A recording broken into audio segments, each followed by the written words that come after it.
Emilio Agnello, presidente dell'Associazione Cometa, un bilancio dell'attività sociale dell'Associazione Cometa nell'ambito della Giornata Mondiale del Rifugiato, ma anche in prospettiva le iniziative in itinere.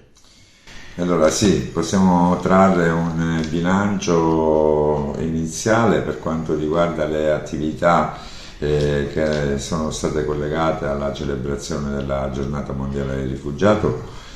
che come sappiamo ricade il 20 giugno di ciascun anno e che è stata celebrata nell'ambito appunto dei progetti del sistema di accoglienza e integrazione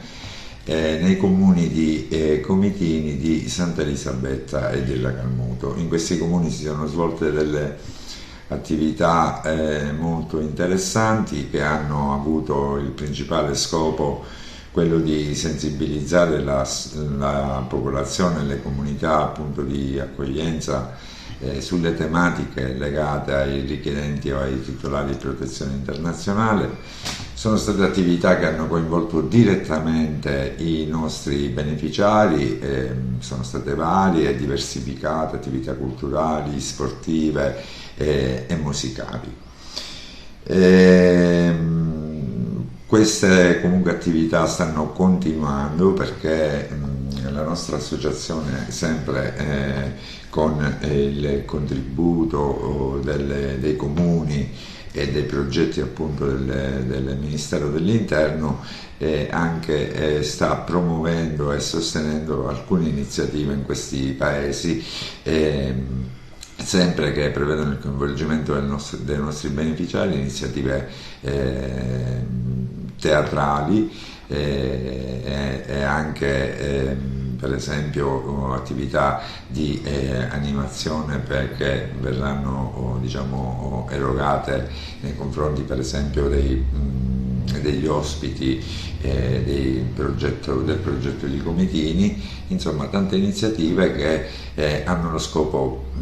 sempre di tenere alto il livello di attenzione su queste tematiche che come sappiamo spesso sono